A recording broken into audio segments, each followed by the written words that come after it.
head becoming blurred by so much said. I'm in too deep waters. I tread, can't catch my breath. A shadow chasing me, a game of hide and seek. If I'll never have a peace. Welcome everyone to another edition of Deconversion Stories, and just a bit of a heads up. As of a couple hours ago, I started feeling really fucking brutally sick and gross and puking and stuff. So I'm gonna model my way through this interview here with my friend Baxter over here, who decided to be gracious enough to put his presence on the show for today. Baxter, man, thank you for joining me. Thank you so much. Everything you're doing on this channel is great, Neil. I'm a very tiny presence. Hopefully just the beginning of something bigger, but I really appreciate what you're doing for the community. Well, thank you, sir. I appreciate that. And I am subscribed to your channel, and I recommend you guys do too. But mind you, you got to start putting out some more content there. I know. I just scripted a video today. I've got a review of Mere Christianity. I'm going to engage with C.S. Lewis's points and go on from there. Nice. Looking forward to that. And of course, with us again today, my producer extraordinary, Mr. Mikey Famine, right down there. He likes to be on the bottom. I had a nap. I tried to, but I couldn't, obviously, for reasons. Anyways, Baxter, you know what we do here. We talk to people about their journeys away from whatever belief systems they're once part of. And you can always kind of ask people to take us back to the days of indoctrination, so to speak, and how you found your way out. All the little signs that popped up, and you started going, wait a minute, this doesn't sound so right to me. Yeah, everyone's got a unique story, and Indeed. mine will start from the very, very beginning. Yeah, I was raised in the faith, as someone would say. So like, it's not like a conversion story. It was just, truth of the world. I think some of my earliest memories are my parents sitting by my bedside. I must have been like 3 or 4 years old, saying the children's prayer with me. I think I started volunteering as an usher in my church when I was 5.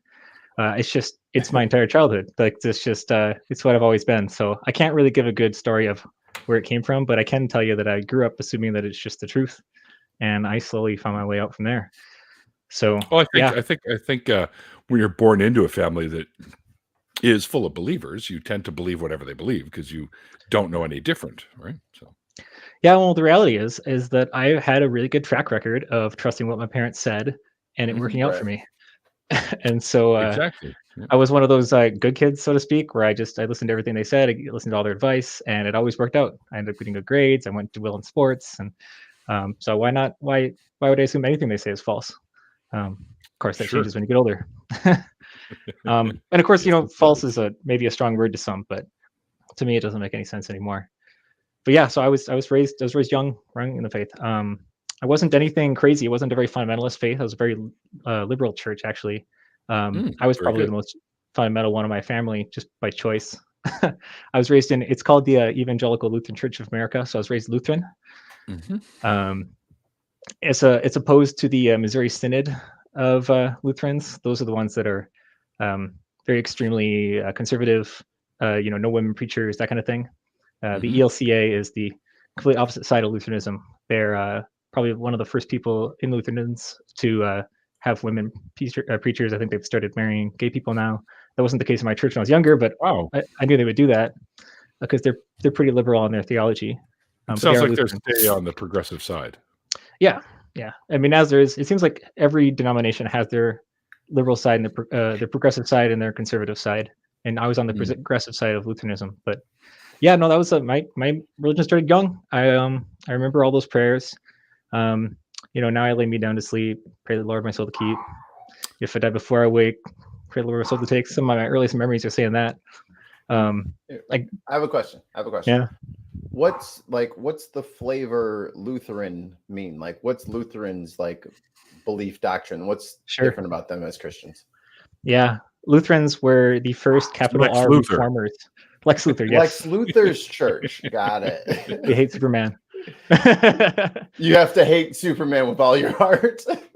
Yeah. No, it was Lutheranism came from Martin Luther, the original OG Martin Luther, not Martin Luther King Jr. He was a OG. Yeah, he was a reformer with a capital R. In other words, he didn't want to create a new denomination, but he was the first one that wanted to drastically reform the existing Catholic Church, and they didn't like it, and it resulted in a split, which created the very first Protestants, which were the Lutherans. And so he was the guy who nailed the 95 Theses to the door of the church, or so the story goes. I read through those, by the way. There's a lot of repetition in those 95 Theses, but yeah, I've heard that 95. Before. It's kind of like a guy that like needs to fill his word count, Anyway, right. And the most important thing that I will first talk about is like, oh Jesus, dude. Yeah, like he was a huge. He did not like how the Catholic Church was doing at the time. They had a system where you could essentially pay for a prayer from the Pope, and the prayer from the Pope actually had the authority to get people out of purgatory, or at least influence them in some way. You didn't have the authority, but the Pope, the special Pope guy, he could do it. So if you dropped in some money, you could get the Pope to pray for you, and then you could get your relatives out of purgatory, which he had a huge issue with. Catholic Church no longer does that. So it's like Monopoly. You get a get out of purgatory free card. Yeah, it's a wild time, honestly. I think most Catholics they don't look back on that past too fondly. But yeah. It's like a punch card. Every fifth sin you get free. Oh God. I mean, there's so many jokes you can make about that. But yeah, that's Lutheranism in a nutshell where it started. He has the 95 Theses. There's also some what are the equivalent of Roman catechisms that are like statements of the Lutheran faith. We had to read them when I was a kid. I don't remember much of them now. But yeah, I've been raised in the Lutheran Church. And let's see here. I remember my first time I had an unanswered question. Actually, I remember like the very first unanswered question that I had. So in Lutheranism, we have something called confirmation. Lutherans believe in baptizing infants. So I was baptized at probably 8 days old or something like that, because that's how you get welcomed into God's people. You are baptized. And however, it's not like a conscious choice for me to be baptized. It was my parents' choice to welcome me into God's people. So I have to go and confirm my baptism through confirmation, which is I have to study the Bible. I have to study the works of Martin Luther. I have to take a test and pass it. And then I have to go in front of my church and make a public statement that I confirm I am indeed in agreement with my faith. I actually love that practice. I wish more faiths would do that. Like require you to study the holy text, require you to read the founding documents. Actually, wonderful practice. Big fan. But I do remember starting confirmation class. You do it normally through middle school, like 6th grade, 7th grade. I remember starting confirmation class, my parents had gifted me a Bible. Actually, it was this one. It's this huge, thick study Bible they gave me. Wow. Still got it. Pretty impressive. And it's I remember going into the first confirmation class, and to like introduce each other, they had us tell our favorite story from the Bible. And people were doing all the classics. Oh, Jonah's whale, Adam and Eve, Noah's Ark, all that kind of stuff. But you see, I was a show off, and I wanted to show how I'd read the Bible more than anybody else in this room. Talk about Ezra. Yeah. Well, I went into I think it was in Judges, where Gideon defeats the Midianites. I thought this was a cool ass story of God's power destroying his enemies. It was like a superhero. That's a good thing they didn't have iron chariots, right? Yeah, right. Oh, I didn't get to that part yet in my reading, but yeah, they go up on top of the hillside and they smash. And actually, I believe, I can't remember exact details, but I think the story goes that God specifically chooses less people to make the feat more impressive. So he only has like 300 people. He goes up on top of the hilltop. They smash some clay pots. They shout at the top of their lungs. They blow some trumpets. And then it says, and then the Lord made the Midianites down in the valley below turn and kill each other. And I was like, what? Holy shit. I thought it was, as a kid, I thought it was like, like Superman fighting the bad guys. Like I thought this was super cool. But when I started telling the story, because the class asked, they're like, well, what's the story of getting the Midianites? And I started telling it. My teacher actually said, no, maybe we don't talk about that story right now. Do you have any other favorites? And I was like, what? Everyone's sharing their favorite. That's my favorite Bible story. Why am I not allowed to share it? And she said, it's just not the right time right now. We'll get to it later in the class. Yeah, and I remember just thinking, what do you mean? What do you mean there's a story in the Bible that's not appropriate to talk about at some point in time? Like I didn't get it. That was my first unanswered question was like, why can't I share this? There's a VeggieTale episode of this one. Oh boy, I'll have to watch that later. But But yeah, I remember thinking, like, why am I not allowed to talk about this Bible story right now? It doesn't make any sense to me. Later on, I looked at the class schedule, and they actually skipped that part. They're like, just like they were picking and choosing a couple parts that were relevant to the faith, like the most important parts of our salvation, for us to do later on. And I was like, well, now I'm going to read all the parts you don't want me to read. So that was like, started looking into the Bible. So that's like 6th, 7th grade. I start seeing all these passages that give me all these troubles, and this confirmation class admin is like refusing to answer them. Now, this poor woman who's just probably like a housewife or something, she's just like supposed to help the kids get raised in the church. She just like answers some easy questions. And here I am coming in like, hey, in Exodus, when all the firstborn children die, why does it say specifically that all the slaves' children die? Like, I thought the whole reason they were rescuing God's people was because they were slaves. Why are they killing the slaves' children? And the teacher's like, oh, well, yeah, I'm sure they went into heaven anyway, Brant. I'm like, well, how come they got a fast ticket to heaven? I'm like, well, that's like, I was just causing trouble in class. I was not a kind student. But these were serious questions I had. I was trying to wrestle with these things that they didn't really want to talk about in class. You and I share that because I drove my Hebrew school teacher nuts with questions that she couldn't answer yet. I mean, it's not her fault. Like, I'm sure there's some people out there that could answer these questions. I'm sure there's like some well-spoken apologists, but this is like just like an average. They're just going to give you a Band-Aid question. They might have an answer for a question, but this poor teacher wasn't prepared for any of this kind of stuff. So anyway, I did accept some of her answers. Things like, why does God kill all these people but we're not allowed to kill people? He's like, well, his morals are above our own. And I'm like, you know what? That's fine. I was fine. I understood the basic ideas of like temporary pain for long-term success kind of stuff. Like I was fine with that. I was like, that's okay. But there's other things then I started running into, like the contradictions. Well, everyone's you can explain away every contradiction in the Bible, but the ones that came to my mind was in Genesis, they gave the authority of humans to eat anything that existed. Anything that walks and moves and crawls on the land, anything that flies in the sky is all for you for food. And then except well, they didn't even say except there. And then I know many books later they start saying, well, actually, no, you can't eat this, that, and the other. Again, you can explain away every contradiction, but there's the 2 Genesis accounts in the beginning. That one really troubled me. 2 sets of 10 commandments. Yeah, the 2 commandments. I mean, there was a couple other things. 20?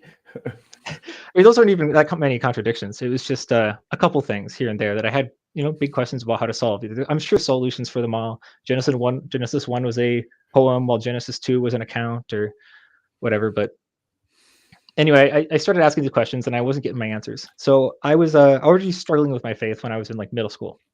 But I came back into the faith because I started attending Bible camp. This is in the summer. In between There's your middle problem. school. So in Bible camp, we volunteered, and volunteering just felt right. Like I felt like I was doing a good mission. We were cleaning up people's yards. We were, de-weeding sidewalks for elderly. We were doing soup kitchen stuff. And I just felt like I was doing the right thing. And without grilling the teacher in confirmation class, my faith was doing fine. So I actually didn't have that much there. But you're allowed to cook in confirmation class? You were grilling the teacher? Never mind. But I remember I remember at the Bible camp though, there's all these other kids in the camp, and they had like no questions about the Bible. We would sit and have our morning reading of the Bible before we go out and do volunteer service. And I'm just like, yeah, let's just get through the Bible. Like I know I'm doing what's good. Let's just go out there and do some volunteering. All these other kids are like, yeah, exactly. This is a great story. And I'm just like, you guys have no questions about this? I started feeling like a fake Christian because I was like, I don't understand this stuff. Like, how can you guys understand it so easily? Like, I don't get it. I'm answering all these questions and nobody's giving me answers that I'm really happy with. And whatever, I left it off. I brushed it off the side. The whole point, hey, I'm just a good guy. I'm going to love people. I'm going to volunteer. I'm going to give to the poor. I'll be a good Christian. Just don't think about the scripture. So most that got me through. That today, so. Yeah, well, that was fine for me for a while. But then I remember, let's see here. I took some notes here to make sure I didn't lose my track of my story. But oh yeah, I remember what happened. The next step was I was just going through the motions, and then my family moved churches. They went from my standard ELCA Lutheran church to another Lutheran church, but it had a little bit more of a Baptist flavor. They were a big fan of baptizing adults, and so we showed up. And I remember sitting in the pews listening to the songs, and they started bring people to the front to get baptized. There's music and stuff, and I'm like, wow, they're doing a lot. They really like their baptisms here, I guess. This is interesting. And they're like, yeah, you should get baptized. And I was like, oh, I'm sorry, I've already been there, done that. I was like 8 days old or something. And they're like, well, that doesn't count. I'm like, right.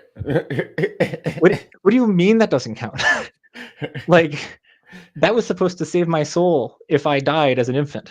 like, what do you mean my baptism didn't count? What was going to happen to me if I died? Like, and I started getting like really flustered at that. And this person was like, well, you didn't have a choice in the matter, so therefore it doesn't matter, it doesn't count. And I'm like, I mean, you have a point, but like, well, hold on.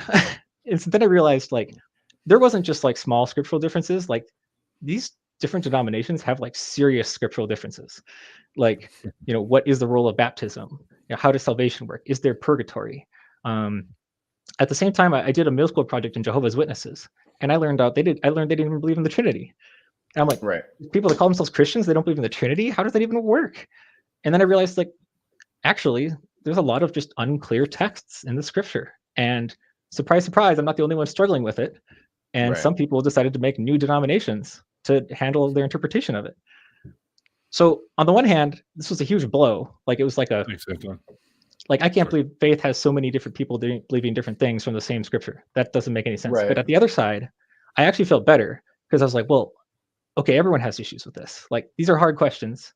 Mm-hmm. Everyone's trying to solve them. I'm not the only one. They all still call themselves Christians. I'm sure I'll figure it out. Like, so on the one hand, I was like, this is kind of sketchy. The other hand, I actually felt better. However, then I started teaching at the Bible camp.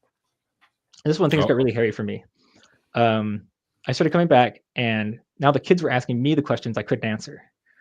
And now I'm sitting there stuttering over my words, trying to come up with some explanation for why the firstborn children of the slaves of Egypt died. What firstborn children of the slave? Well, they didn't really go for the slaves' kids. It was all the Egyptian kids. That's why they put the lamb's blood on the doors. No, it says there's a I should have written it down. I think it's 11:9. After it says it kills the Egypt kids, it then also says, and then God killed all the slaves' children. Not the correct ones with the blood on it, but the other slaves who had never even had an idea that God existed. Oh, know they had to put their stuff on the door. Non-Israelites or non-Israelite slaves. All their kids were killed too. I'm like, well, they didn't have a choice to put any lamb's blood on their door. They probably didn't have a house. Why would an omnipotent being need to have that lamb's blood on anyone's door? He should know every door that isn't his children, so to speak, right? Well, I mean, it says explicitly in Exodus, the reason he killed all these people that I didn't think really needed to die was because he wanted to really make his name known. They shall remember me. Yes, that does say that. Yeah. And I'm like, really, dude? Like, I think just killing just the Egypt kids would have made them remember you. Like, why the slaves kids? That doesn't make any sense to me. Anyway, so I couldn't answer the kids' questions. And then I had the worst thing happen. I realized that these kids were starting to doubt the Bible and their faith because I couldn't answer their questions. And that was crushing because, like, I believed in an eternal afterlife with an eternal judgment. I started realizing that my inability to be confident in Scripture was threatening the eternal salvation of these kids I was teaching. That started really screwing with me. Like, I started realizing I had to quit the Bible camp after the second year. I was like, I can't teach here anymore. Like, I'm leading people, whether I want to or not, down a path of leaving the faith. And that's the worst thing that could ever happen. Like, I'm making things worse. You need to get me out of this camp. Someone else needs to teach. That was my first blood on your door is going to come get you after that. Oh my God, dude. It was just, I started really hating myself. I was like, oh, wow. I'm ruining eternal salvation of people by my inability to be confident. So I have to study this stuff. I have to figure out how to be confident in Scripture. So I ended up bringing up my concerns to my parents. I was like, parents, I can't get answers from church. I can't get answers from my confirmation classes. Like, I need help. And they said, well, we don't know the answers either, but we'll bring you to some pastors. I started having some appointments with pastors at different churches. And boy, did that surprise me, all the different opinions I got from them. Like, my main concern was there's people in this world that I'm trying to save, and through no fault of their own or because of me, they might not be saved. And how is that fair to them? Like, how is eternal punishment ever fair to someone who never figured this stuff out? It's not. Right. It's not. I could not come to terms with it. And I got all sorts of weird answers. Regardless. I got all sorts of strange answers. I had a Lutheran pastor who told me, well, you know how Jesus died for 3 days? Where do you think he went? I was like, well, I don't know. It doesn't say in the book. He's like, well, he went down to hell. And I was like, okay. Well, if you had to experience the worst torture, right? I'm like, okay, sure, it makes sense. Sure, go ahead. He's like, well, when he's down there, he opened the door. So anyone who wants to leave hell can leave. The only people who are in hell are people who want to stay there. And I was like, what the hell? But like, this is new. But this is a genuine interpretation from a number of universalists. Like there is texts in Revelations to say the door to the kingdom is always open, and things like that. The door to the kingdom, sure. Yeah, but that doesn't say about the door to the lake of fire. It's like the rotating doors where it's got like the bars on one side. Like, yeah, you can go in. It's the out that's trying to go the other way. It doesn't work out so well.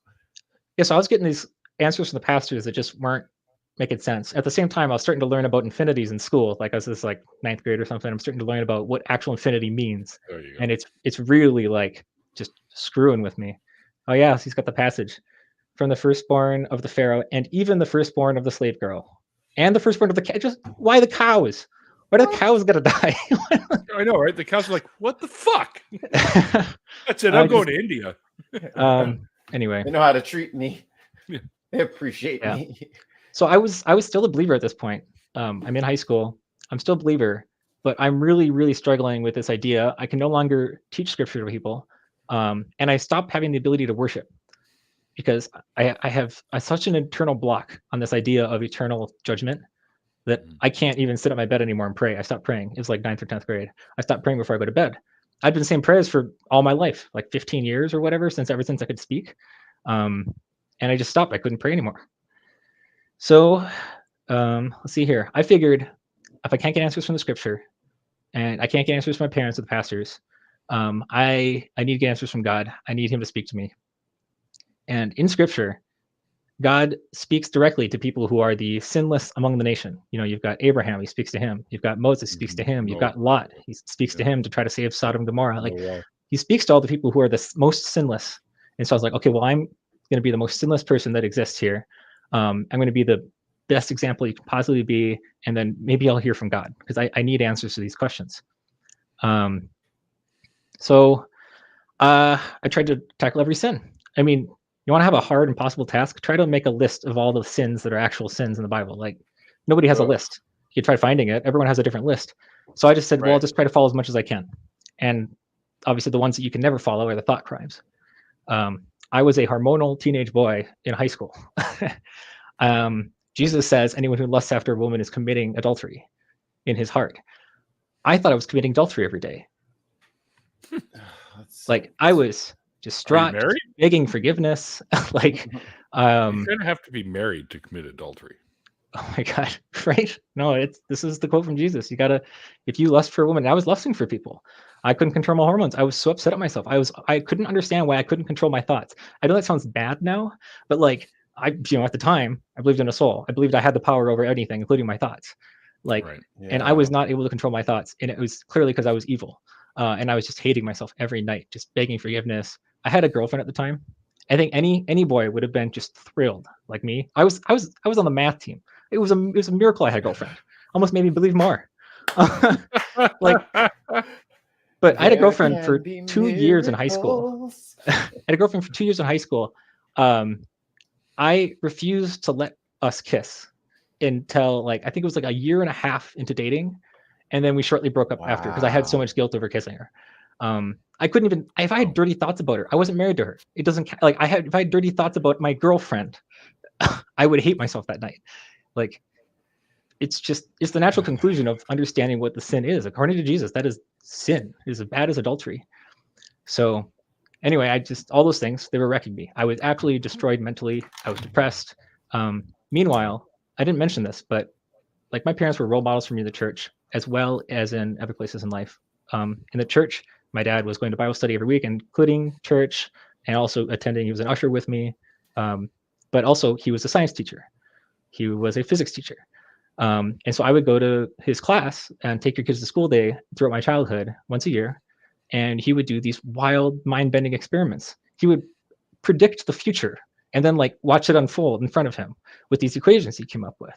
It was like, it was more reliable than any prophecy that I ever heard of in the Bible. And so I was just obsessed with science at the same time as I was trying to make my faith work. And everything in parallel, while I was just destroying myself mentally in my faith, my science education was just building my confidence every year. The more things I learned, the more things made sense. I saw pictures from the Hubble Space Telescope of the beauty of the universe, and I was just in awe. I did programming. I took programming classes, and I finally learned what pure logic was, like a pure logic from no emotion was computer programming. I felt in love with computer programming. I realized science, they were like finding these tiniest of effects, like in nature, in anywhere. And then I started realizing, but why can't they find God? Like, according to my understanding at the time of the Bible, God was winning wars for people. He was killing people. He was sending plagues on people. Surely there is some kind of correlation out there, even if it's just statistics of like people who believe and people who get sick. Able to measure that to some degree. Scientists can measure things 1 in a billion. Like if there's if there's one extra person, the Higgs boson for if there's one extra person in a billion, if we sample enough people, we can detect that there is a bias. And guess what? Christians don't get ill or avoid natural disasters or avoid plagues. Like I thought I could find that. And I couldn't find it. There's some studies that say that it's there, and then there's other studies that say it's not. I couldn't find any conclusive stuff. And the thing about science is, it's true when your critics admit it, because despite what they want to think, they have to admit it. You tell them the methodology. You say, hey, you do this study like this, you will find a correlation. And no, the critics were not able to replicate these studies that were done by churches to like replicate all the miracles and wide effects, and they couldn't replicate it. Nope. So I was really like in trouble here with my faith now. But yeah. Sorry, I just saw a comment. If God has a measurable effect, he'd be measured. If he can't, who cares? Yeah, I was getting towards that point. But I finally found a pastor who introduced me to something brand new, which this will be wild to people. But is like, hey, did you know maybe these people weren't writing literal history in their books? And I was like, what? I'm sorry, I thought this was the inspired word of God. And he's like, well, like the global flood could have been like the flood of their globe. Their globe was Mesopotamia at the time. And I was like, oh, more likely. I was like, oh, that kind of makes sense. And he's like, yeah, do you know those creation stories, right? That's like a form of poetry in the time period. You can find these poems across all the different religions in the area. It's a very common poem. And I'm like, oh, that also makes sense. He's like, also, did you know the hell? Hell, that's actually the English translation. In Hebrew and Greek, there's 4 different words for that, and they mean different things. And I'm like, oh my God, maybe I can save my faith. Like, I think like I can look at this stuff as it's supposed to be understood by when they wrote it. Maybe I can make sense of my faith. So I still dealt with that, but I did not find anyone who said there wasn't eternal judgment. And remember, that was like my ultimate issue. I could not get over the fact that eternal judgment existed. So anyway, I still struggled with hell, but that saved it. It saved my faith for a while. Saved for about another year. But at that point in time, we're talking about like, now I no longer believe the Bible's literal word of God. I believe most things are like poetic or creation stories, or they're trying to tell a metaphor about human nature. But where do I draw the line? Where do you say like some of this has to be true? There has to mean some kind of historical truth in here. So you have to believe some of it. And then you start drawing the line arbitrarily on books. It sounds like they're trying to, by the way you're going on about it, and I kind of have thought this in the past myself, that they're talking about the Old Testament being more metaphorical and the New Testament being the life of Jesus. And that's the historical stuff, which we now know isn't necessarily the case. Yeah. But and yeah, that is the case. That is exactly it. People draw the line normally around the time of King Solomon.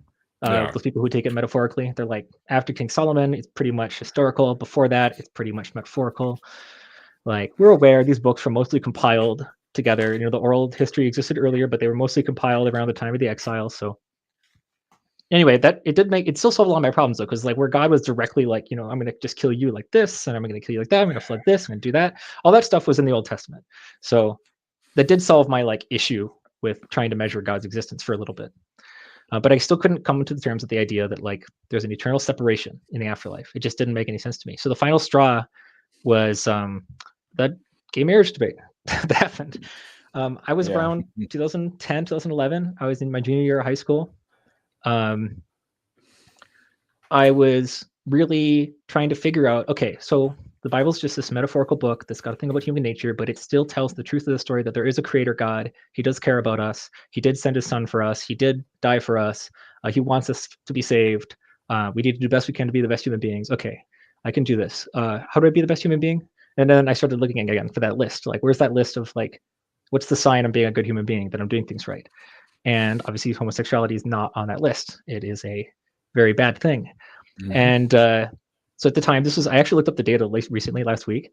This was right when America crossed the 50% of people support it. It was 2010, 2011, right when I was having my struggles. Yeah. So at the time, I was that kind of guy in high school going like, well, why are civil unions a problem? Like, that's fine. They already have something. They don't need marriage. Yep. Oh my God, I was that guy. I was that guy too. I was like, just get a civil union. Same shit. You get the tax breaks. You go to hospital rooms. It doesn't matter. I was that guy. But I still was struggling with this idea of, again, ultimate judgment on people. So I'm talking about this is, and I remember, I think I mentioned earlier, one of my biggest issues, actually I didn't mention it, was I couldn't reconcile loving God with people who would never have a chance to hear about Jesus in their short, brutish, painful life before they died. Mm-hmm. You got someone, a child on the Amazon gets bitten by a poisonous snake, has a brutal death. They were the age of 4 or something. What happens? Well, I heard a religious person once told me that in the case of something like, because I had the question too, and I said, well, what about stillborn babies that haven't heard the word, haven't heard anything, don't even know anything? Yeah. Well, they get an auto pass. Yeah, is what they've told me. Yeah, there's plenty of ways to accept that. And I was like, I had made kind of peace with that idea that those other people out there, if they never had a chance to hear about it, they get like, it's easier on them. They can still be bad and deserve hell. They can still be good and deserve heaven. I kind of made peace with that idea. But now this was different. Homosexuality was something ingrained with someone for their entire life, regardless of what they're born.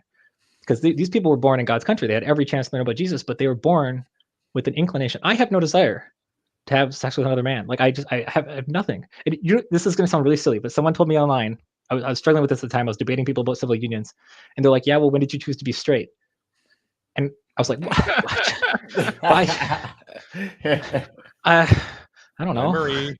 It's the simplest question, but it actually stopped me in my tracks. I was like, you're right. I had no control over this. I have no desire. I have no temptation. I have no issue. You're born with it. Yeah, so like these people, whatever it is, are under a constant threat of losing their eternal soul based on their instincts that I don't have to deal with. Mm-hmm. I'm like, so this is a whole different issue than just people born over there, but they're fundamentally good people. No, I mean, these are people that are by design, either whether you think it's biology or environment, it doesn't matter. It's not their choice. Their soul's on the edge of the cliff because of that. If they ever act on their instincts, that's just crazy to me. So I really struggled. I couldn't get over that hump. But I did just kind of say, okay, if it's true, I just can't worship it. And so I was like trying to be a good Christian. It was this bizarre scenario where I was trying to be a good Christian still. Like, okay, I hate it. I wish it wasn't true, but it's true, and I have to accept it. And I don't know. So I just somehow went about my day, like just not praying anymore, not worshiping. I couldn't praise God anymore. I couldn't worship a system like that. But I was like, but I've been baptized. I'm going to follow all the rules. Maybe I'll be okay. Disabled people from the church. Whew. Oh, you're talking about, that could be talking about Old Testament stuff too. My God, the number of times the Old Testament mentions things like, don't you dare show me a cripple in my house. Yeah. Like, yeah. Oh That's my God. Crazy.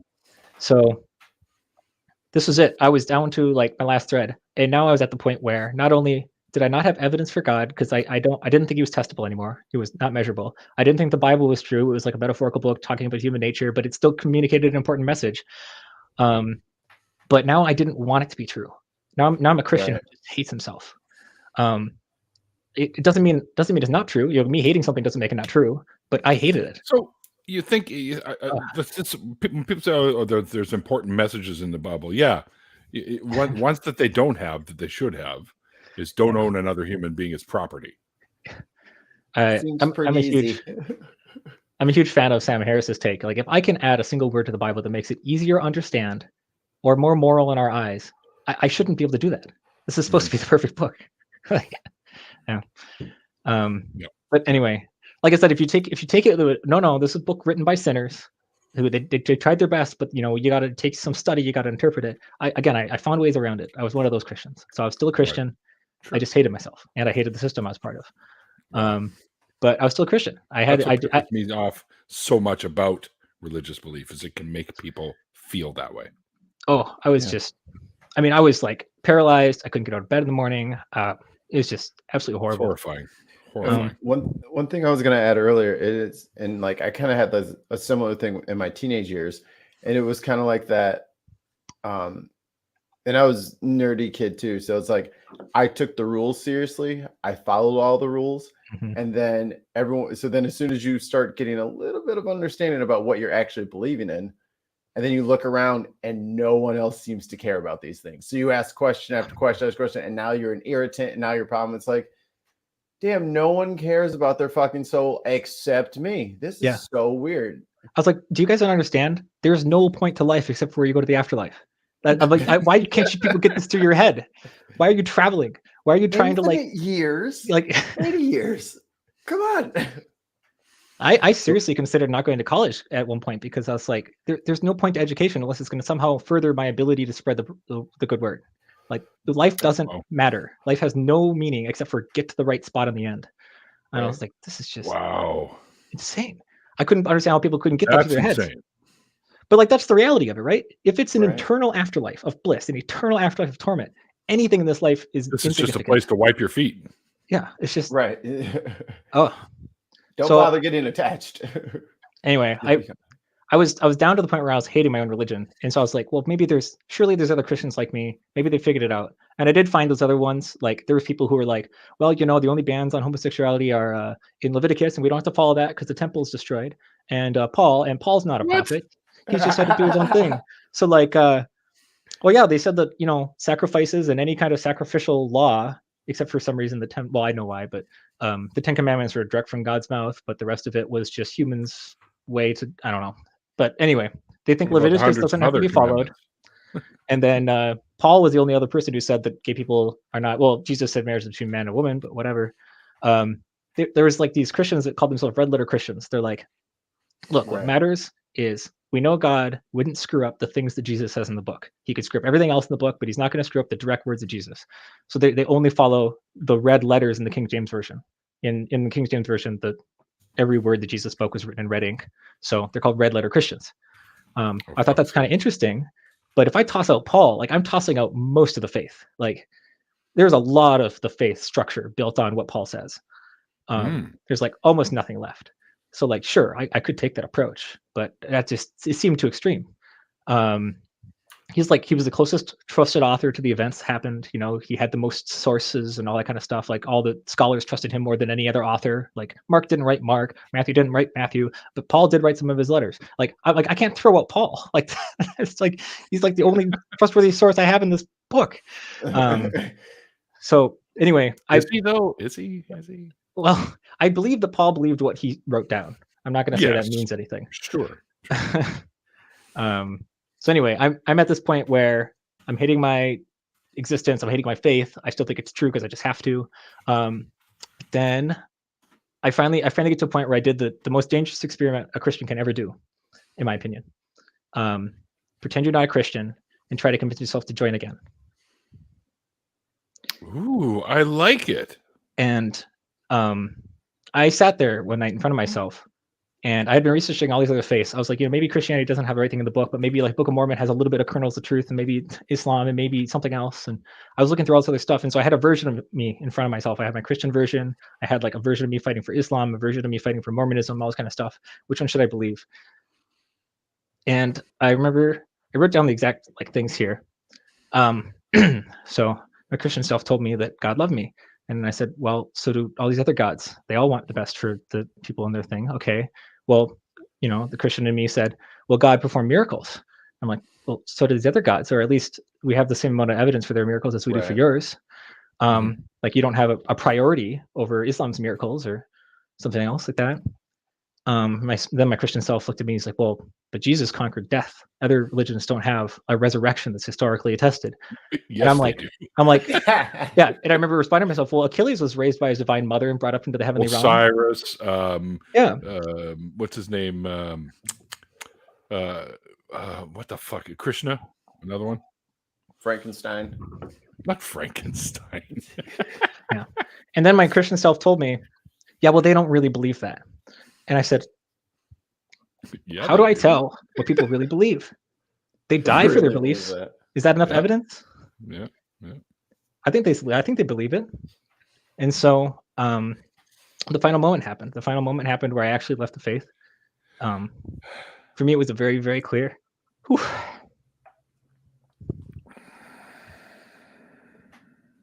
Man, I told the story like 10 times and it still hurts. Yeah, take your time. We got plenty of time. Gather yourself. Yeah. Plenty of time here. It hits hard, especially if that was a big part of who you were. Right. So yeah, it can hit hard. Yeah. So I had a very specific night. It was my junior year. I was sitting in bed. I'm trying to remember where I start this. I remember looking at the stars outside. It was like 3 a.m. I hadn't slept, like, who knows, like a week. Just the world made no sense to me. And I remember thinking the other most dangerous experiment you can do, which is, okay, I'm just going to pretend I'm not a Christian, and I'm going to see what the world looks like. And so I remember thinking, well, okay, well, if there's no Christianity, then there's no comfort after life. There's no plan for the universe. This place looks kind of dangerous. Like, I'm looking up at the stars, and I know these things are just balls of gas that incinerate anything they come into contact to. Mm-hmm. Most of the universe looks incredibly harmful. Because okay, there's also nothing with me in my mind, hearing my pleas, hearing my worries, hearing my concerns. And then there's also no one to punish me for my thoughts either. And in fact, there's no punishment in the afterlife to balance things, but that just makes it more important that we figure it out here. Mm-hmm. And I remember thinking, like, because I mentioned it earlier, like, I didn't think this life mattered. Right. I had figured out the answer early. My only reason for staying alive and not killing myself is because I could save other people.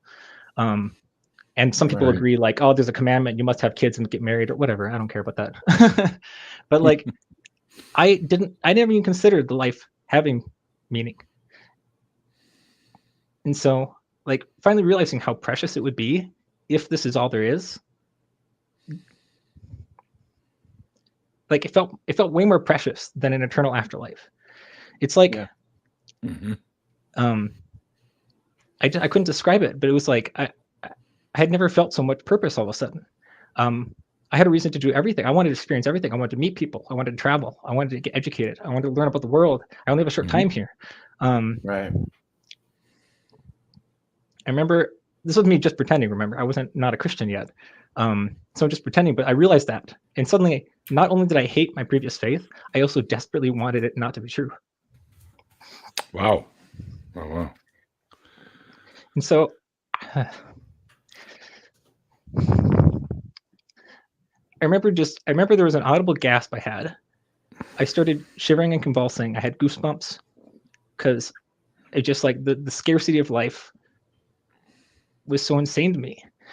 Right. The good deeds that people did, if they're not a believer in a God, they're just doing them because they think they just want to be good. And that meant so much.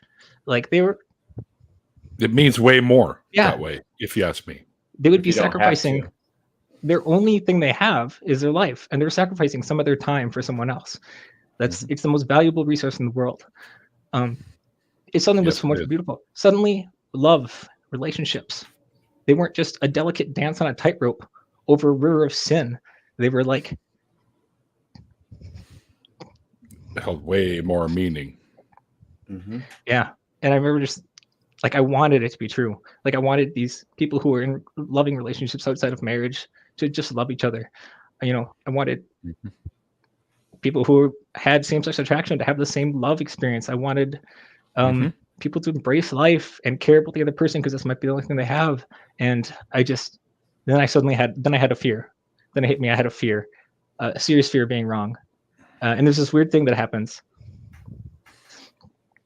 when you're scared of being wrong, like really wrong on your faith like this, where you start considering.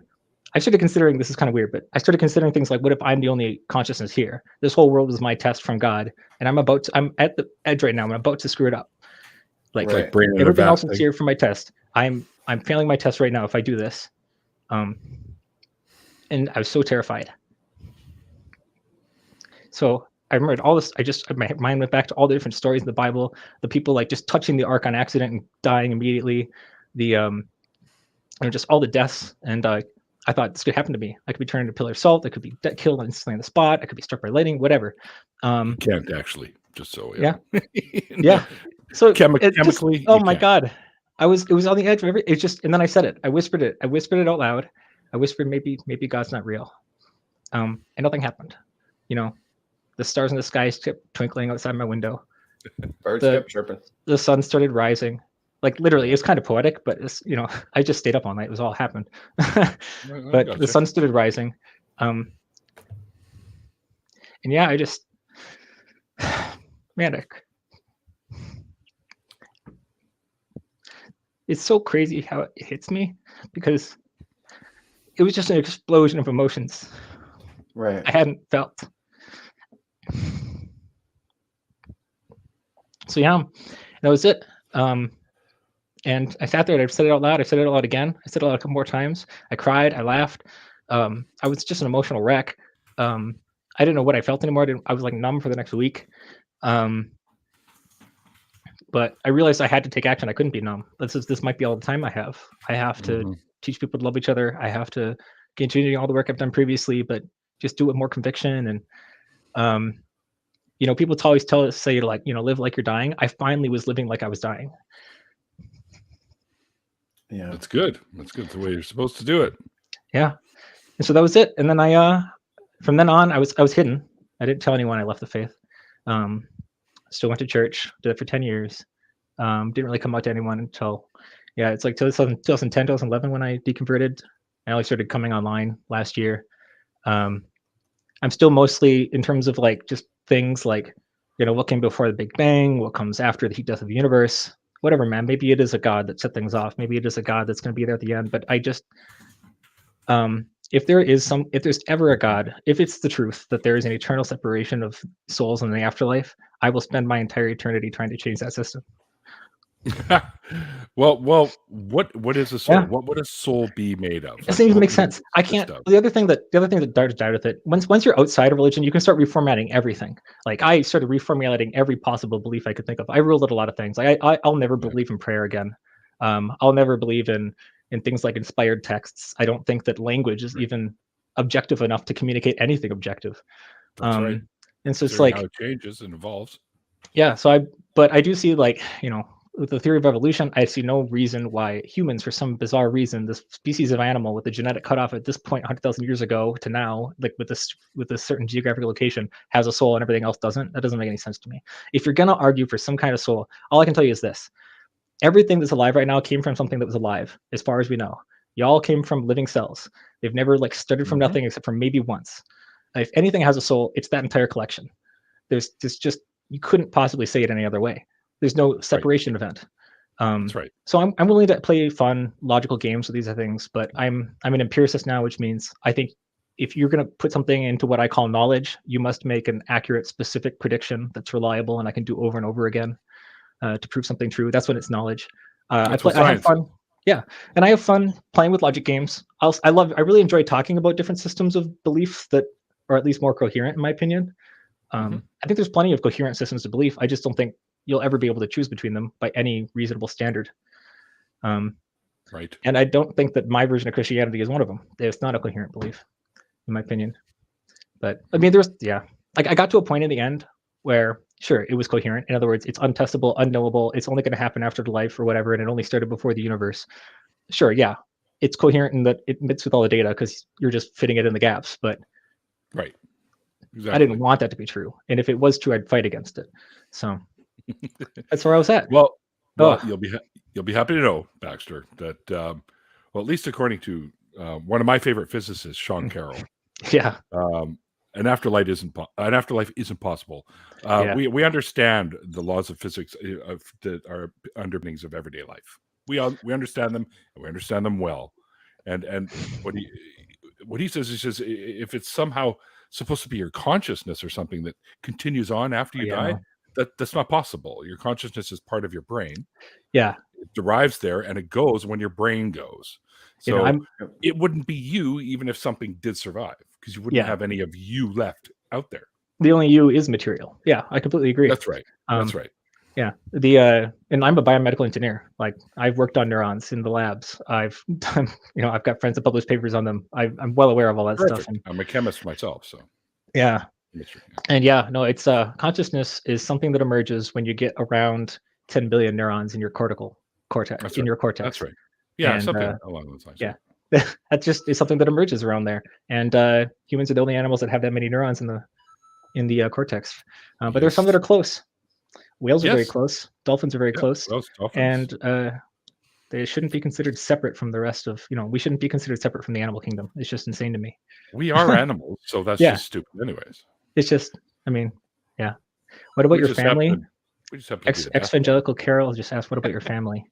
That's a good question. I usually ask that myself. Like, what kind of an effect did all of this have on your family and you? So, like I said, they didn't know for 10 years. And I didn't actually intend to ever reveal it to them. I'm one of those people that now that I'm outside of Christian faith, I think there's such thing as a good white lie. My dad was 40 something when he had me. So he's already in his late 70s. I don't think the guy's going to change his mind. I'm just going to cause him excruciating pain and worry for me the rest of his days. I wasn't planning on telling him, but he did find out. I made a blog post of my entire history so I could share with some people. I've posted it to what I thought was a private Facebook group. It turns out it was public. Oh, no. Shit. Yeah. No. And so my dad sent me a message. Hey, is this you? Is this your writing? And it was bad, actually. It was much worse than I thought. My dad is such a loving guy. He thinks that, people who aren't Christian can still go to heaven. He thinks that, babies are automatically saved. Like all these other things. He thinks all he does is care for the environment and all this kind of stuff. He's such a good guy. And I did not see this coming a mile away, but he said that he might not be able to see me anymore. He said that my mom and dad told me that they were crying at night, just worried about my soul. And I understand that if you see, I'm with Penn Teller, like if you sincerely believe I am walking into a lake of fire and you don't care about that, you're a monster. Like, right. Yeah. My parents were devastated and I knew they were going to be that way. And so, they started saying some emotional things, which they later regretted. They said they might have to ask for all my college tuition money back. They said, we don't know if we can let you see people. Like it was rough. Eventually I did calm them down. I'm not trying to convince them. A knee-jerk type reaction? It was. They apologized for it the next day. But that's the kind of mental, that's what happens. Right. With this kind of stuff. Yeah. And they understand now. And they need time to process it. But if let's say they still want to save me, they need to talk to me. So we still have a good thing. And I tell them what made them calm down was I said to them, this is true. I'm like, hey, mom and dad, I'm not a stubborn ass. If I see evidence for this thing, I will change my mind. And if you believe in God, I'm sure you'll believe that he will show me the evidence that I need to change my mind. And I'm not going to turn God away. If he presents himself to me, I will not turn him away. And that makes them very happy. They basically stopped accusing me. That's a super good response. Yes, it is. That's a super good response. I can actually answer this. What positive aspects have you found in life that are due to deconverting? One of the things you said that I agreed with right away is the actual realization of just how precious life actually is. Yeah. Right? Yeah, I think you said you described life as wiping your... that. Oh, man. Like you described life as wiping your feet on the doorstep to get into the house of heaven. Like, yeah, if you wipe your feet wrong, you're going to go into the house of hell. If you wipe your feet right, you walk into the house of heaven. The wiping your feet meant nothing and will mean nothing if eternal afterlife exists. So I finally think life is precious. It's a huge benefit. I care so much about other cultures. Obviously, I don't think I was judging at the time. I just wanted them to be saved, but I would not listen to anyone else of a different culture. I'm finally able to learn. I finally value doubt as a virtue. It's like the system of science, like learning to understand that critics are an essential part of a learning system. Yes. Like this doesn't exist in faith. That's why we have peer review. Yeah. And so like I just in sciences anyway. There's so many more benefits like that. Obviously there's downsides. I'm willing to admit them. Like there's occasional times I'll have existential crises, maybe even more often than I did before, but I'm overall much happier. Much happier. And yeah, so my parents, yeah. Well, no, they're better now. And they also help. It also helps that I'm not confrontational. I spent 10 years. I've been deconverted for 10 years. I'm very comfortable with things like going into a church now. I can bow my head and pray. I don't get triggered by any of it. So if they, I want to spend time with my parents. I want to, because I think I only have this life to spend with them. And so I will go there. And if they want to spend their time with me by going to a church, so be it. I wish they'd do something else with me. And sometimes they do. But if that's how they want to spend their time, and the few times I go visit them, that's fine. I'll go there, I'll pray, I'll discuss the Bible passages with them. It's whatever. This is interesting here. You believe that the whole that life is even more precious. Yeah. Why though? Like how can you actually think that way? Yeah. If this is just a stop. I can explain how he thinks that way. Bliss. Oh, yeah. Yeah. Sure, I can explain how he thinks that way. Like if you're, well, I don't know what kind of theist this person is, but if you're a Christian, for example, there are Christians that say they essentially think that humans are an inherently sinful animal. We don't deserve anything. The fact that we have this gift of life is the most miraculous thing in the world. It is this most treasured of gifts that we don't deserve, and we should treasure every moment. And I'm just saying, I was one of these people before, and like I also think that, for example, there are Christians that very seriously take the only purpose given for man in the Bible. Like I don't think people understand this. The only purpose given for man in the Bible is that he was made to be a gardener. The only thing that's ever mentioned is that I will create this man so he can tend my garden. The people who take that seriously are fine people to me. Like they care about the environment. They want to, save the animals. They want to just care about each other. Right. But of course, that's not what people think. A lot of them. But no, I think there are people who definitely see life as insanely precious with God and don't see any value in it without God. And the thing is, all I can say to those people is, I'm not saying there's nothing after the universe has the heat death, or there was nothing before the Big Bang, or something like that. There could be some brand new laws of physics that has a God that started the whole thing. I'm just saying that regardless of how I got here, I am here. I have a consciousness, and I value right now this life more than anything, because I don't know for sure what happens after or before. What do you remember from before? Exactly. People will be like, it's just, before or whatever. That's fine with me. I don't really. I feel like I'm a little bit more of a agnostic than an atheist according to the atheist community, and I'm definitely more atheist than agnostic according to the theist community. Like, isn't that how it goes? Yeah, it's just complicated terms. I hope I didn't mischaracterize you, by the way, the person who asked that. No, probably not. Chocolate in my peanut butter in my chocolate. Purpose or goal? Yeah. Purpose is, you make your purpose in life. No one's going to do that for you. You make your own purpose. I've done that. Other people have done that. So this is something that I wouldn't be satisfied with your answer, Neil, when I was a Christian. I'll explain to you. Fine. I have a different answer for that, actually. I'm working on a video for it too, because I think this is incredibly important to people who leave faith. They do have a lack of purpose. A lot of them, they feel like dread or something. Until they realize that was kind of a silly thing to think. Well, so how I describe it is, most people who are religious, who are Christians, they think that the purpose comes from I am a terrible gardener. They come from God. God is some sort of consciousness. He's a creative consciousness. So God, consciousness, can create purpose. We are also consciousness. Consciousness can assign purpose. My sister, when she takes care of my cat for a week, means the world to me. I had a purpose for her for that week. I created the purpose of my sister taking care of my cat. I can create purpose. God could also create purpose if he existed. He was a consciousness. And for most Christians, he's the better purpose. He's like the higher one. Like, the way I like to describe it is, for example, I'm an environmentalist. They're like, well, why do you care about the environment? I'm like, because I want to save the resources. Why do you want to save the resources? Because I want the future generations to have them. Well, why do you want future generations to have them? It's all going to go into heat death. It's like, well, that's up to them. I'm not going to make life worse for them. But like, ultimately, the questions get longer and longer and longer. And it's like, well, what's the ultimate goal for human race? I don't know. If there is a goal, all I know is that I will assert that you don't have the answer to it in your book. No, right. That's right. That's right. That's all I'm saying. Nobody has it in any of their books. So I some days I do feel like there's purpose. For example, if you're a determinist, if you think that everything happens according to physical laws and just it basically whatever started the thing off has set what's going to happen in the future, it's doing something. I don't know if I'd call that determinism. Yeah, well, it's we predetermined. everything happens You're right. That's according to the yeah. laws of physics, of course, because it can't otherwise.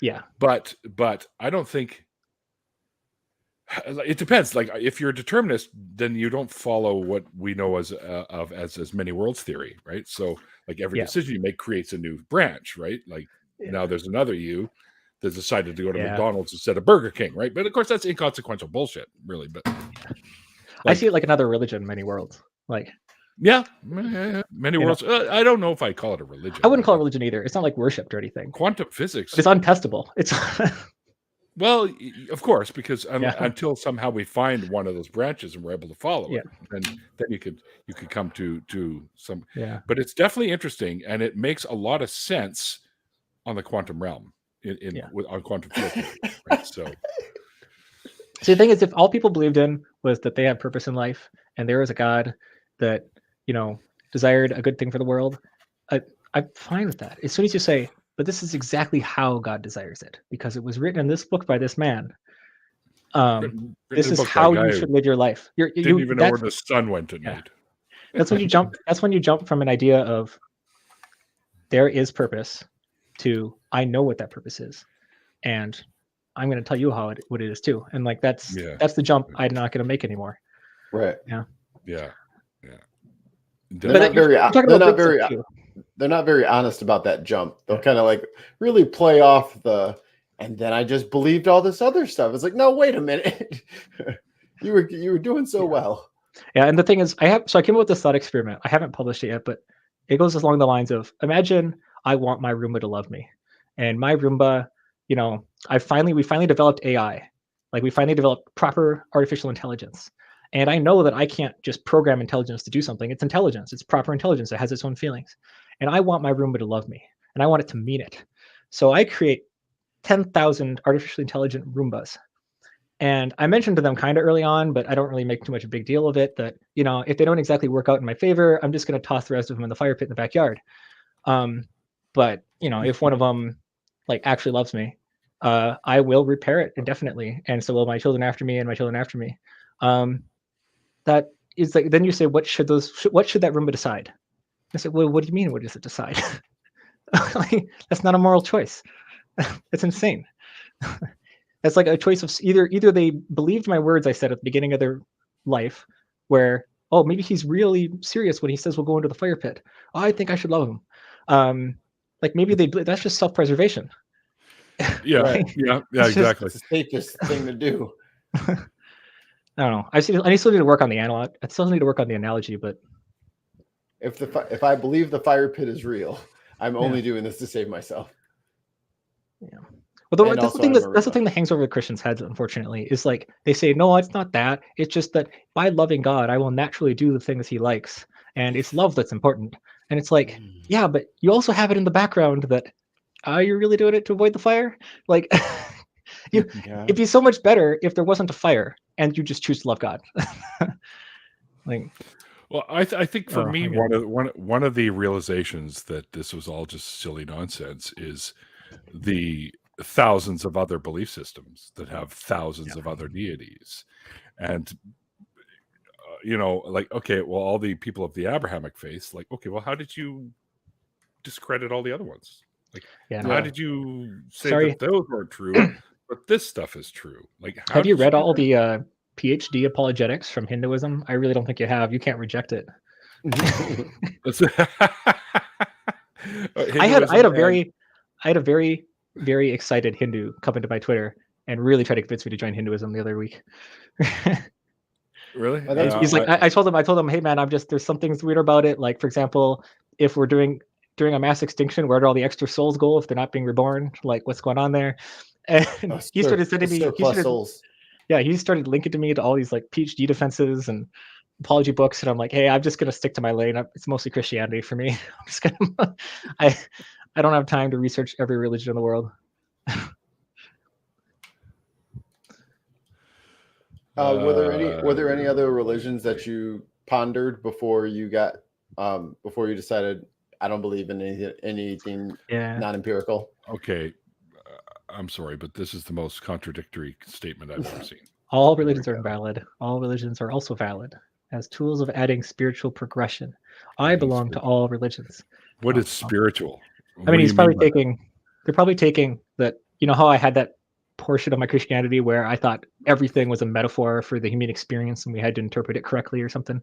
Right. You can say that about every religion. You know, when Buddhists say that the ultimate goal in life is to lose all desire, they don't really mean we should stop desiring to love someone.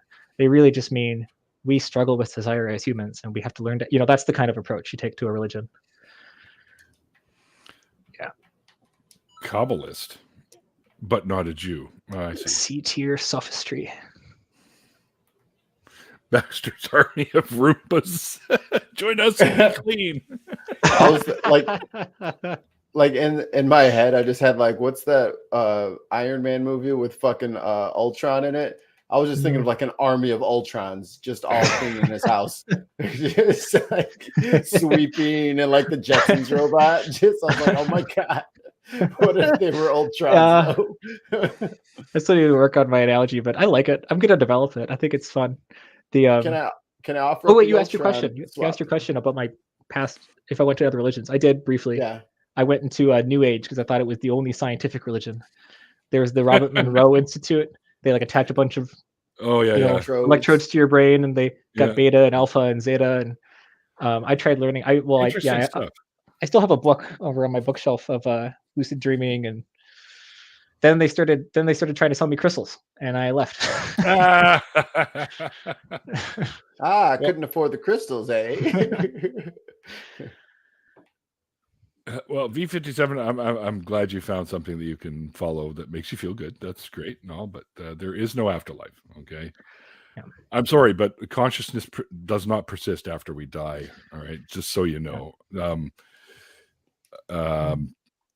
The laws of physics underlying everyday life are well known. Okay. And there's no way within those laws to allow for the information stored in our brain to continue on after you die. Yeah. I mean, then you'll just say, well, with outside of those laws, maybe there is, which whatever. Outside of those laws, no, then it doesn't exist in this reality. Yeah. The thing I would say though, if anybody actually follows Adata Links and tries to follow me, I'm trying to create a presence on YouTube and Twitter and stuff, but it isn't my goal to like make people lose faith. My main goal is I don't think people really understand the deconversion process. I think I've desensitized myself enough, you know, with my ability to go into church and pray and stuff like that other people haven't, which I maybe can engage with someone in an honest way to try to communicate it. Like I hope my emotion during this video has honestly shared to you like how hard this can be for people. You know, I think C.S. Lewis described himself as, you know, being dragged into Christianity, kicking and screaming. I was the opposite. I was dragged out of it, kicking and screaming. What's this? Truth is unestablished. Yeah. What? But like, I just want to educate people on what. I just want to show people what it's like to be a deconverted Christian in any way that I can. I'm not going to try to force people or make people leave their faith, but I do think there are certain beliefs that are harmful, and I will try to make you leave those. Right. Like one of them being, I agree. I have the literal truth in a book that I own. That's I'm going to fight against that claim. Yeah. That's true. Hell yeah, Baxter, says Nidamos. So there you go. Yeah, if you haven't subbed Baxter's channel, definitely head over there and sub. There's a link to it below. And in the chat, right? He promises that there's more videos coming out. As you can tell, if you couldn't tell, you can't tell by tonight's interview that Baxter is a very deep thinker, and I appreciate that. And Baxter, I want to say thank you again for coming on here and sharing your story with us. It was you almost had me break it out into tears for a little bit there. So a lot of it seemed like it was pretty tough for you, and but kudos to you for landing where you did now, and willing to help and teach others about your journey and how it worked out for you. Yeah, thanks for having me on again. You have such a great thing going here. Well, I appreciate that, man. Thank you very much. Mikey, great job as usual. Thank you, sir. Thanks everybody in the chat. I hope you guys enjoyed tonight's show. Of course, I'm a little feeling kind of gross, so I may or may not pop into there's going to be an after party. I'll probably be in there for the first few minutes, but I'm probably going to bail early because I am not feeling very well. Do you want me to? You want to do it on here, or do you want to do it on mine? I have it set up, right? So Okay. you could just use that one and continue on. Okay. So yeah, so thanks to my patrons. You guys are amazing. Really, what I do isn't possible without you. So thanks very much. Sorry, I'm just that Baxter's army of Roombas is so funny to me. That's tons of mice. Oh, hang on. Before we go, apparently I have to answer something. Awareness does not persist after you die. Habituation was proven in a... Show me the papers. Show me the peer-reviewed evidence there, sir. Because I know what you're talking about, and it's been refuted, so it's okay. CN5. I'll see you guys at the after party. Maybe we'll get into that stuff in the after party. Yeah, it's not. It is not evidence against emergent awareness. Sorry. Sorry. You'll have to give me some actual peer-reviewed papers on that, sir. But maybe it is. It's not. But maybe. It's not. I know what he's referring to. I looked into that. It's a load of horseshit is what it is. But anyway. You talking about that impression in your couch, like after you sit on it for a long time? Is that the persistence of consciousness? No. A little butt crease in you can kill a cell on a petri dish, and when you reactivate it, it does things it shouldn't remember if consciousness doesn't persist after Exactly. But that has nothing to do with consciousness, though, because cells are not conscious. Yeah. So. Nice try.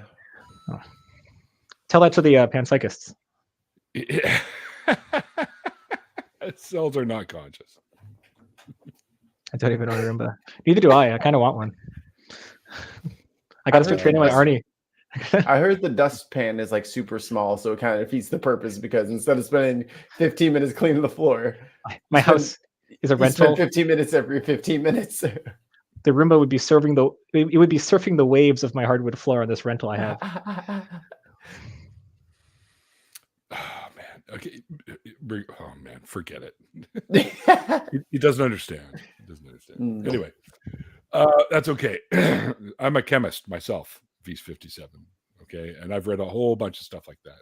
V57, you'd probably like Cy Gart. Not what you think. Cy Gart is the biggest presence on Twitter that promotes that view. Oh, Cy Gart Brugenkate or whatever.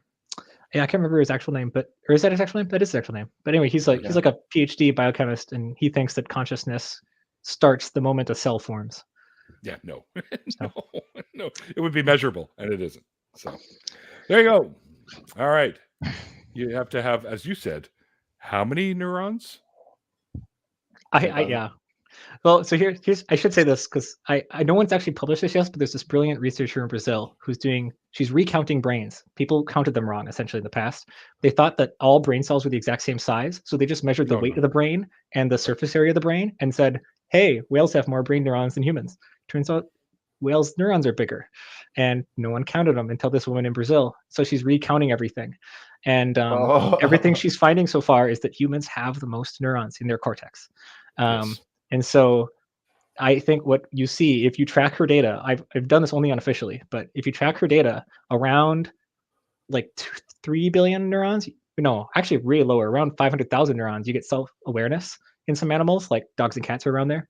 Then you go up to like 4 billion neurons, you start getting things like noticing a difference between yourself and another person and caring for them. Then you go up to like about 7 billion, you start getting people caring for death. You got elephants there, they mourn. Then you go up to about 10 billion to start getting the basics of language. That's like dolphins. They've got just the basics of language. It's not grammar or anything, but it's like they got communication. And then you get up to and then you get up to humans around 15 billion. And there's kind of a big gap between 10 billion and 15 billion. And that's why other things don't seem conscious. But that's my theory of it. Yep. It's not even debatable. Sure. And people once thought water had memory. So. Oh man, I was one of those people. Yeah. That was my new age stuff. You ever watch a rain thing, like a dribble of rain down a window? Tell me that's not memory. Come on, man. It remembers the fast way. Yeah. Consciousness is an emergent property when you have enough cells or the neurons to have it. So A single cell doesn't have a brain to begin with, so consciousness cannot happen in a single cell. All right. Where's the after party happening? Sure. Neil? There'll be a new link. So anyone that would like to be involved, let Mikey know through one of the social media platforms, and he'll get you a link there. I actually feel like I feel pretty shitty, so I'm probably not going to be there for the after party, but my fabulous producer will handle it from here on out. Is it going to be on the same channel? Yes, he'll give you a new link that you click on it. It'll be the exact same channel. Great. But yeah, I think I'm going to have another bout of that Diavol or whatever I had before and just pass out for a while. Please feel better, man. I appreciate you coming on, man. I got schooled. No, I didn't get schooled. Neil, you got to drop it. You're going to be stuck here. You're going to lose. I know.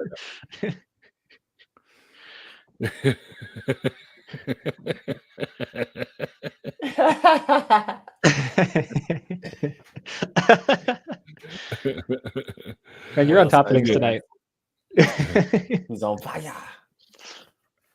I know exactly what that guy's talking about, and he seems to think it's some sort of settled science. It totally isn't. But anyway, at least not the shit that I've read about it. That's it. We're going to end it here, guys. Until next time, like I always say at the end of the after parties, like the late, great Christopher Hitchens once said, it's called faith because it's not knowledge. And we'll see you guys next time. Bye.